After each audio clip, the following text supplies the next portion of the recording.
ये है मैंसुरेशन का कंसेप्ट है। ये सारे फार्मूले की सीरीज़ होगी जिसमें सारे फार्मूले कवर हो जाएंगे। फर्स्ट है देखो क्वाड्रिलेटरल। क्वाड्रिलेटरल के चार पार्ट होते हैं, स्क्वायर, रेक्टेंगल, रोम्बस और पैरेललोग्राम। ठीक है। क्वाड्रिलेटरल क्वाड्रिलेटरल में सबसे बेसिक बात यही होती है कि इसकी चार साइड होती है ए बी सी डी। चार साइड होती हैं ए बी सी डी, और इनकी चारों साइडों का सम कितना होता है 360 डिग्री। याद रखियो, A plus B plus C plus D बराबर होता है 360 डिग्री के बराबर है। और H1 है, H1 हमने परपेंडिकुलर खींचा, और जो H1 है वो परपेंडिकुलर है AC के, और S2 है वो परपेंडिकुलर है AC के। ठीक है। और इसका हम अगर एरिया निकालने को बोले कि भाई हमें क्वाड्रिलेटर का एरिया निकालना है, तो हमारे पास ना AC होनी चाहिए और H1 की वैल्यू होनी चाहिए और S2 की वैल्यू होनी चाहिए। और इसका फार्मूला है एरिया 1/2 AC H1 प्लस के H2। ठीक है। और हम दो तरीक़ों से इसका फार्मूला निकाल सकते हैं। दूसरा क्या है, अगर हमें इसके डायगोनल पता हो ना, हमें इसके अगर डायगोनल पता हो, तो जैसे ये हो गया D1, ये D1 पता हो, ये D2 पता हो, और इनका कोई भी एंगल पता हो, ये पता हो या ये पता हो, कोई भी एंगल पता हो या डायगोनल दोनों के पता हो बीच में, तो उसका भी एरिया दूसरी तरीके से इसमें निकाल सकते हैं। ये फार्मूला पुट करके area 1/2 D1 D2 sine theta. समझ गए। अब देखो ये कैसे आया। अगर हमने थीटा मान लिया यहाँ, ये कितनी होगी, ये टोटल, ये पूरा कोई भी एंगल होता है ये कैसे होता है 180 डिग्री का होता है ना, अगर सिंपल चला है तो। अगर ये थीटा है तो ये कितना हो गया 180 माइनस के थीटा। अच्छा, अगर ये 180 माइनस थीटा हो गया तो ये क्या हो गया 180 माइनस थीटा। ये क्यों हो गया, ये क्योंकि इसके वर्टिकल अपोजिट एंगल है। हमने 10th में थ्योरम पढ़ी होगी जब 10th क्लास में थे, जो वर्टिकल अपोजिट एंगल होते हैं, तो ये इसके बराबर होगी और ये एंगल इसके बराबर हो गया। Okay, got it. और ये D1 D2 क्या होगा, डायगोनल हो गया 2। अच्छा, एक कंसेप्ट है जो हमें वैसे याद करना है। ये फार्मूले सारे रटने हैं, इनके ऊपर सारा मैंसुरेशन डिपेंड है। जैसे ये भी हमने कोई क्वाड्रिलेटरल बना दिया, ठीक है। हमने मान ली कि ये जो ट्रायंगल है इसकी वैल्यू है, इसकी वैल्यू है x, ये इसकी वैल्यू है इस ट्रायंगल की y, और इस ट्रायंगल की है z, और इसकी है w। अच्छा, हमारे पेपर में एक क्वेश्चन दे देगा, ये वैल्यू दे देगा, ये वैल्यू दे देगा, ये वैल्यू दे देगा, ये पूछ लेगा, है ना। इसमें से 3 वैल्यू दे देगा और एक निकालने के लिए पूछ लेगा। तो हमें डायरेक्ट फार्मूला याद रखना कि जो आमने सामने का प्रोडक्ट इन दोनों का इक्वल होता है, जैसे XZ = YW। ठीक है। अगला कंसेप्ट देखो। अच्छा, कोई भी सर्कल खींच लिया हमने, ठीक है, और सेंटर O ले लिया, और हमने ना इसकी चारों साइडों जितने भी टेंजेंट है ना, ये टेंजेंट बोलते हैं इसको, जो यहाँ कट कर रही है ना, ये जा रही है, ये यहाँ मिल रही है, तो इसको टेंजेंट बोलते हैं। हमने सारी टेंजेंट को मिला दिया, आउटर एक्सटेरियर साइड को, ठीक है, यहाँ सभी को मिला दिया। अच्छा, ये एक कंसेप्ट है कि अगर जो सर्कल है ना, if a circle touches all the side of the quadrilateral, ये क्वाड्रिलेटरल है, हमने क्वाड्रिलेटरल के अंदर क्या रख दिया, सर्कल रख दिया। ठीक है। अब हमने एक ना सर्कल में थ्योरम होती है, अगर ये टेंजेंट है ना, ये टेंजेंट है, अगर ये टेंजेंट यहाँ मिलेगी ना, ये और ये बराबर होती है, इनकी साइड हमेशा इक्वल होती है। वैसे ही देखो, यहाँ और यहाँ कोई भी साइड मान लो, पर ये दोनों बराबर होंगी एक दूसरे के। ये कर लो, ये दोनों एक दूसरे के बराबर है, C ये B और ये A। अच्छा, तो ये क्या हो गया, क्वाड्रिलेटरल के अंदर हमने सर्कल पुट रख लिया, और हमें पता है कि हमने यहाँ पढ़ा था कि इन चारों साइडों का क्वाड्रिलेटरल 360 डिग्री के बराबर होता है। तो बस फिर फार्मूला सम ऑफ जितनी भी सारी साइड के बराबर क्या होता है 360 डिग्री के बराबर होता है। अच्छा, और एक इसमें एक और बात है, जो सम ऑफ अपोजिट साइड है ना, जैसे AB, इसमें सम ऑफ अपोजिट साइड इक्वल होंगी, जो AB + CD बराबर होगी AD + के BC के। देखो, AB + CD बराबर होगी AD का और BC का। अच्छा, अगर हमने O सेंटर ले लिया सर्कल में, मतलब ये सेंटर है भाई सर्कल का, पर इंटरसेक्शन पॉइंट नहीं है, ये याद रखना। अगर हम डायगोनल खींचेंगे ना, ये इंटरसेक्शन पॉइंट नहीं है, बट ये सर्कल का सेंटर है। अच्छा, अब देखो, यही सर्कल में हमने यहाँ पुट कर लिया, पर इसमें ना हमने डायगोनल खींच लिए इसके, ये सेंटर में से ले लिया डायमीटर, ये डायमीटर होता है ना पूरा, और ये डायगोनल ले लिए, 2 डायगोनल ले लिए, और बीच में से कट कर दिया। अच्छा, अब देखो, ये साइड इक्वल होती है ना दोनों, अगर ये अल्फ़ा है तो ये भी कितनी होगी, ये भी अल्फ़ा होगी। क्योंकि ये डायगोनल तो दो भागों में डिवाइड करेगा ना किसी भी एंगल को। तो अगर ये बीटा है तो ये भी बीटा होगी। ये हमने अल्फ़ा मान ली, ये हमने गामा मान ली। ये अगर गामा है तो ये गामा है, और ये डेल्टा तो ये डेल्टा। मतलब ये अल्फ़ा, बीटा, गामा और डेल्टा। अच्छा, और तीनों का सारा का सम कितना होता है 360 डिग्री। बस ये हो गया। सो हमें पता है कि जो अगर सारे एंगल का सम लेंगे तो 360 डिग्री के बराबर होगा। क्योंकि देखो अगर सीधा कोई एंगल होता है, ये 180 डिग्री हो गया, और ये 180 कितना होगा 360। अच्छा, अगर हमने सम ले लिया सारों का तो कितना हो गया 2 alpha 2 beta 2 gamma plus 2 delta. अच्छा, 2 alpha 2 beta 2 gamma plus 2 delta 360। तो 2 कॉमन ले लिया सभी में से, यहाँ को 2 कॉमन ले लिया, alpha plus beta plus gamma plus delta 180 degree, और 2 से हमने 360 निकाल दिया तो ये कितना आ गया 180 डिग्री आ गया। अच्छा, अब हमने अल्फ़ा और बीटा ले लिया, और गामा डेल्टा का हमने ग्रुप बना लिया, और अल्फ़ा प्लस बीटा कितना है, अल्फ़ा प्लस बीटा, ये अल्फ़ा और ये बीटा कितना है AOB। अल्फ़ा और बीटा कितना है AOB, है ना। और गामा प्लस डेल्टा कितना है, गामा प्लस डेल्टा कितना है COD। आ गया ना समझ में कैसे लिया। तो मतलब सेम इस प्रकार हो जाएगा यहाँ से AOD और प्लस के COB, मतलब AOB प्लस COD 180 डिग्री, है ना, ये 180 हो गया। और ऐसे ही यहाँ से कर लेंगे BOC प्लस AOD, ये भी 180 डिग्री के बराबर हो गया। ठीक है, तो मतलब ये थोरम है कि AOB प्लस COD और BOC प्लस AOD 180 डिग्री के बराबर होता है। बस यही इसमें बात है। अब देखेंगे, ये था क्वाड्रिलेटरल का बेसिक। यहाँ मैं कंसेप्ट समझा रहा हूँ कि ये मतलब कैसे आया है सारा चक्कर। अब देखो रेक्टेंगल, अब देखो भाई रेक्टेंगल, देखो क्वाड्रिलेटरल के 4 टाइप है, स्क्वायर, रेक्टेंगल, पैरेललोग्राम और रोम्बस। स्क्वायर रेक्टेंगल एक जैसे हैं और रोम्बस और पैरेललोग्राम एक जैसे, बस थोड़े थोड़े डिफरेंसेस है उनमें, हम देखेंगे। अब देखो रेक्टेंगल हो गया, रेक्टेंगल की ये भी क्वाड्रिलेटर होता है। Rectangle is also a quadrilateral and इसकी 4 साइड होगी ABCD। अच्छा, रेक्टेंगल में क्या होता है, हमें बस यही छोटी छोटी बात याद रखनी है कि रेक्टेंगल में आमने सामने की बराबर लेंथ होती है। जैसे ये L है तो ये भी L होगी, और अगर ये ब्रेड्थ है तो ये ब्रेड्थ होगी। समझे, आमने सामने की लेंथ बराबर होती है, तो ये लेंथ मान ली L और ये B मान लिया हमने। अच्छा, अगर हमने डायगोनल ले लिया इसका, ये डायगोनल होते हैं BD और AC, ये डायगोनल है भाई, और ये AO इंटरसेक्शन पॉइंट है। अच्छा, हमने कोई भी एंगल मान लिया थीटा। अब इसमें एक बात याद रखियो, अगर ABCDG क्या है, एक रेक्टेंगल है, और AB बराबर CD लेंथ का बराबर है, AD बराबर BC ब्रेड्थ का बराबर है। पैरामीटर हमने पढ़ा था 10th क्लास में, 2 इंटू लेंथ प्लस ब्रेड्थ होती है। ये फार्मूला याद करने। पैरामीटर कितना होता है 2 इंटू लेंथ प्लस ब्रेड्थ, और एरिया क्या होता है लेंथ इंटू ब्रेड्थ। एरिया हम इसका 2 तरीके से निकाल सकते हैं। अगर हमें ना कैसे में लेंथ दे रखी हो ब्रेड्थ दे रखी हो जब भी निकाल सकते हैं। और दूसरा तरीका क्या है, अगर डायगोनल दे रखे हैं AC और BD और एंगल दे रखा हो। डायगोनल क्या है AC इंटू BD और साइन थीटा। कोई भी एंगल दे रखा हो, 30 दे रखा हो, 90 दे रखा हो, पुट कर दो साइन 30 की वैल्यू 1/2 जब भी हम निकाल सकते हैं। और याद रखियो इसका हर एंगल कितना होता है 90 डिग्री का होता है ना। एक बहुत ध्यान, अगर हमने देखो, अगर हमने डायगोनल निकालना है, देखो अगर हमने रेक्टेंगल का डायगोनल निकालना है, देखिए ये रेक्टेंगल हो गया, हमने ये लिख लिया, ये क्या हो गया BC, ये हो गया L, ये L है ना, ये L है भाई AB, और BC क्या है B है। डायगोनल क्या होता है, ये पाइथागोरस थ्योरम पढ़ी होगी, इसका पाइथागोरस थ्योरम क्या होती है L का स्क्वायर प्लस के B का स्क्वायर। पाइथागोरस थ्योरम होती है AC का स्क्वायर इजिकल टू AB का स्क्वायर प्लस के BC का स्क्वायर। और AC डायगोनल है ना तो D ले लिया हमने D स्क्वायर, और AB कितना है लेंथ स्क्वायर, और BC कितना है ब्रेड्थ स्क्वायर, है ना। और ये स्क्वायर वहाँ जाके क्या हो जाएगा रूट में चला जाएगा। तो ये कितनी आ गई, ये डायगोनल आ गया रेक्टेंगल का, समझ गए।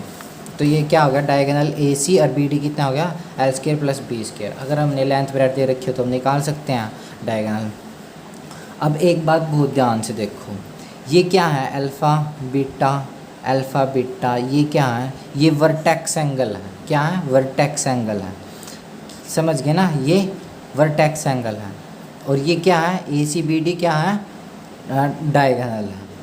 अच्छा, अब देखो इसमें एक बहुत बहुत ध्यान देने की बात है कि इसमें है ना जो डायगोनल है ना, डायगोनल है वो बाइसेक्ट करेंगे एक दूसरे को। मतलब ओ ए, मतलब ओ ए बराबर होगा ओ सी का, और ओ बी डी बराबर होगा ओ बी का। मतलब ये आपस में बराबर होंगे, ये बाइसेक्ट करेंगे इक्वल में एक दूसरे को। पर ये एंगल को नहीं वर्टेक्स एंगल को नहीं, ये वर्टेक्स एंगल को नहीं काटेंगे। मतलब अल्फ़ा बीटा का इक्वल नहीं होगा। मतलब हर 90 डिग्री का एंगल है ना रेक्टेंगल में, अगर ये काटेंगे ना, अगर ये देखिए एक भाग में डिवाइड कर रहे हैं तो ये 45 के नहीं होंगे दोनों, अल्फ़ा और बीटा। ये भी 45 का नहीं होगा, ये भी 45 का नहीं होगा। मतलब ये इक्वल नहीं होंगे। मेन बात, डायगोनल तो इक्वल होंगे ओ ए ओ सी, पर वर्टेक्स एंगल इक्वल नहीं होंगे। यही बात लिख रखी है, diagonal bisect each other O A O C B D but not bisect at vertex angle alpha is not equal to beta, याद रखियो। अच्छा, ये भी एक बात और याद रखो, जो एरिया है ना, एरिया जो ए बी सी एरिया याद रखियो, area of A B C बराबर है area of A C D, area of A C D. अच्छा, बराबर है area of B C D और area of A B D. ये किसके बराबर है? हाफ के। मतलब पूरा रेक्टेंगल का एरिया है ना, उसका आधा है। अगर हम तो पूछ ले कि area of A B C का बताओ, अगर हमने पूरा, अगर मान लिया कि एरिया रेक्टेंगल का 52 है भाई, ठीक है, हमसे पूछ लिया कि area of A B C बताओ, तो हम सीधा इसका हाफ कर देंगे जैसे लिख रखा। मतलब इसका ए बी सी का एरिया और बी सी डी का एरिया और ए डी बी का एरिया, मतलब इसका हाफ होगा पूरे रेक्टेंगल के एरिया का, ये लिख रखा है ना। और ये क्या हो गया? ओ ए बी और ओ सी डी और ओ C D O A D, ये क्या हो गया? ये चौथा भाग हो गया। मतलब ये रेक्टेंगल है ना, ये पूरा एरिया है ये रेक्टेंगल है ना, इसका एरिया हमने चुम्बन मान लिया, ठीक है। इसने क्या रखा है, जो यो है ना, यो है area of A B C, यो आधा होगा। अगर हम तो एरिया पूछो ना, area of triangle A B C निकाल लो, तो इसका क्या होगा? आधा होगा, 27 आ गया, है ना। अगर हम तब पूछ लिया, यो पूछ लिया हम तो एरिया ओ ए बी पूछ लिया, ओ ए बी एरिया पूछ लिया हम तो ये क्या होगा? चौथा भाग होगा, क्योंकि ये चौथा हो गया ना, एक दोनों समझ लो, ये एक मान लिया, इसके एक मान लिया, इसका मान लिया, तो ये क्या हो गया? 1/4 हो गया पूरा एरिया रेक्टेंगल का, यो एरिया चुम्बन, तो यो क्या हो गया? एरिया हो गया। समझ गए ना? बस ये सेम बात थी इसमें। ये देखो, ये काम का नहीं है तुम्हारा स्केयर। अब देखो स्केयर रेक्टेंगल जैसा दिखाई देता, पर इसमें एक डिफरेंस है, इसमें सारी साइड बराबर होती हैं। रेक्टेंगल में क्या था? आमने सामने की बराबर थी, पर स्केयर में क्या है? सारी साइड ही बराबर हो हैं।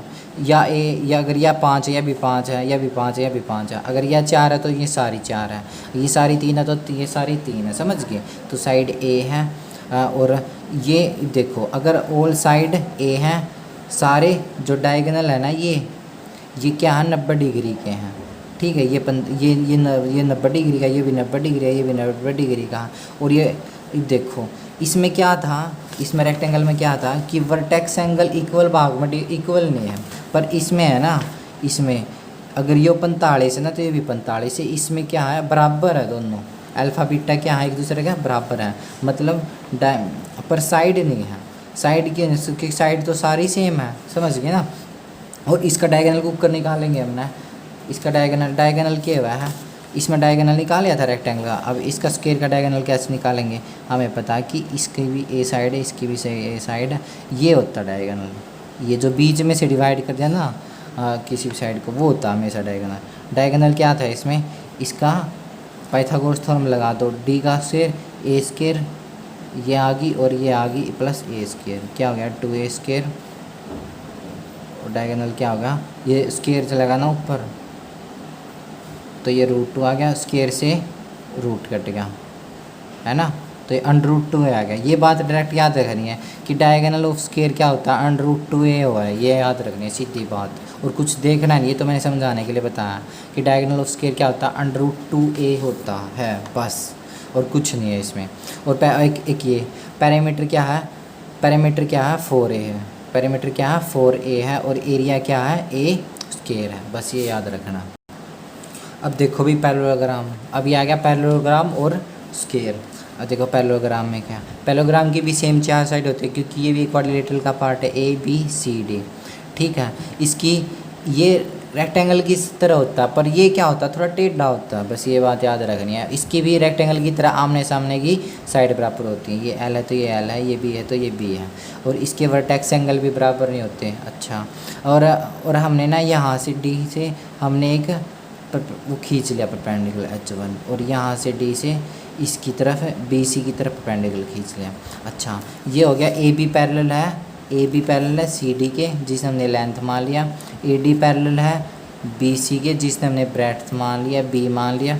अच्छा, और इसमें एक बात याद रखियो भाई, जो एंगल A है ना और एंगल B है ना, ये 180 डिग्री का बराबर होता है, और एंगल B प्लस C ये भी 180 डिग्री के बराबर होता है, और एंगल C और प्लस D ये भी 180 डिग्री के बराबर होता है। मतलब ये एंगल 180 डिग्री के बराबर होते हैं, ये एंगल 180 डिग्री के बराबर होते हैं, ये एंगल 180 डिग्री के बराबर होते हैं, angle A plus D 180 degree के वहाँ के होते हैं।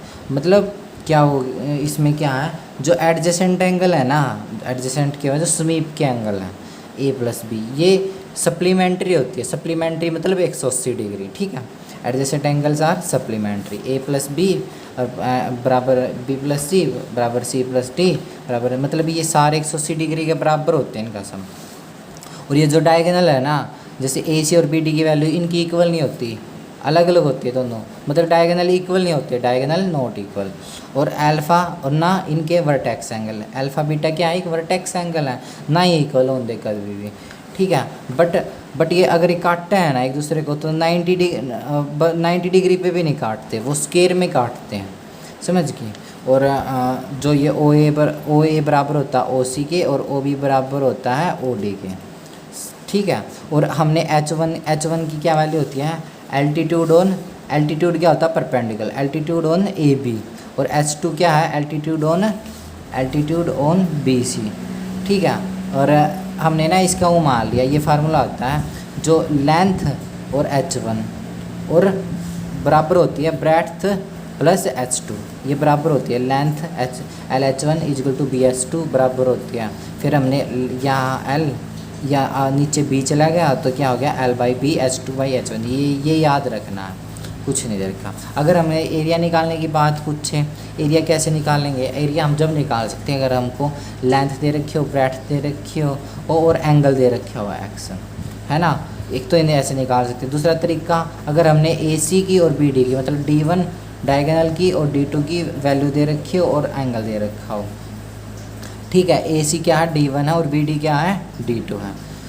अच्छा, एक बात याद हो रखनी है, जो डायगोनल का स्क्वायर है ना, दोनों का सम है ना डायगोनल का, मतलब AC क्या है D1 का AC का स्क्वायर और BD का स्क्वायर। AC क्या थी D1 का स्क्वायर प्लस DT का, मतलब D1 का स्क्वायर और DT का स्क्वायर बराबर होता है किसके डबल, मतलब 2 गुना L स्क्वायर प्लस के B स्क्वायर। ये फार्मूला याद रखियो, 2 into L square plus B square equal to D1 square plus के DT स्क्वायर। बस आगे तुम्हारे कोई काम का नहीं है, ठीक है। अब देखो रोम्बस में क्या करना, रोम्बस भी पैरेललोग्राम की तरह टेढ़ा होता है, बस ये याद रखियो, पर इसकी सारी साइड बराबर होती है स्क्वायर की तरह, ये हमेशा याद रखना है। ये A है तो ये A है, ये B है, ये भी A है। अच्छा, ये इसका जो वो होती है सारी साइड बराबर होती है। अगर एंगल A है ना वो C के बराबर होगा, और एंगल B है ना वो D के बराबर होगा, AC के बराबर B D के बराबर, समझ गए। और इसमें भी सेम होगा, A प्लस B 180 डिग्री के बराबर होगा, B प्लस C भी 180 डिग्री के बराबर होगा, C प्लस D भी 180 डिग्री के बराबर होगा, A प्लस D भी 180 डिग्री के बराबर होगा। पिछले उसकी तरह पैरेललोग्राम की तरह देखो, A plus B equal to B plus C plus equal to C plus D और equal to D plus A 180 degree के बराबर होगा। इसमें देखो डायगोनल है ना वो इसमें भी इक्वल नहीं होंगे, पर ना ये 90 डिग्री है ना, पर इसको बाइसेक्ट करेंगे इक्वल में, समझ गए ना। इसको इक्वल बाइसेक्ट करेंगे एक दूसरे को 90 डिग्री पे, मतलब डायगोनल बाइसेक्ट करते एक दूसरे को 90 डिग्री पे, ठीक है। अब इसका एरिया हम कैसे निकाल सकते हैं रोम्बस का, इसका एरिया हम ऐसे निकाल सकते हैं, 3 तरीके हैं इसके एरिया निकालने के। एक तो अगर हमें ये साइड दे रखी हो रोम्बस की और एच दे रखी हो वैल्यू, ठीक है, एल्टीट्यूड दे रखा हो, तो हम सीधा एरिया ए इंटू एच। और दूसरा तरीका क्या है, अगर हमें एंगल दे रखा हो ना और साइड दे रखी हो थीटा, थीटा की वैल्यू दे रखी हो, थीटा 30 दे रखा हो और साइड दे रखी हो, साइड की कोई वैल्यू थीटा अगर 30 दे रखा तो साइन 30 कितना हो गया 1/2, इसको ऐसे निकाल सकते हैं। और डायगोनल क्या है D1 और D2, अगर दोनों डायगोनल दे रखे हो तो जब भी हम इसका एरिया निकाल सकते हैं। और रही बात इसकी पैरामीटर कैसे निकालेंगे, पैरामीटर क्या होता है, पहले तो ये सोचो पैरामीटर क्या होता है। पैरामीटर होता है सारी साइड का सम, मतलब ये एक कमरा है, ठीक है, ये एक कमरा मान लिया हमने। पैरामीटर वो होता है भाई परिमाप, मतलब इसका सारी साइड का सम, कुछ भी हुआ, कुछ भी चीज़ हो हमारे पास, कोई भी रेक्टेंगल हो, कुछ भी मान लो, हेप्टागन सेप्टागन, ये जितने भी सम है ना, अगर पैरामीटर पूछे तो सारी साइडों का सम कर दिया भाई, वही पैरामीटर है। और इसका पैरामीटर कितना है, देखो इसका पैरामीटर कितना है 2 इंटू √T1² और D2 का स्क्वायर। हमें पैरामीटर पूछे ना तो डायगोनल की वैल्यू पता होनी चाहिए D1 और D2 का स्क्वायर, बस इतना याद रखना था हमें ट्रेपीजियम में। अब 2D नाउ कंप्लीट, अब 3D की बारी है, ओके।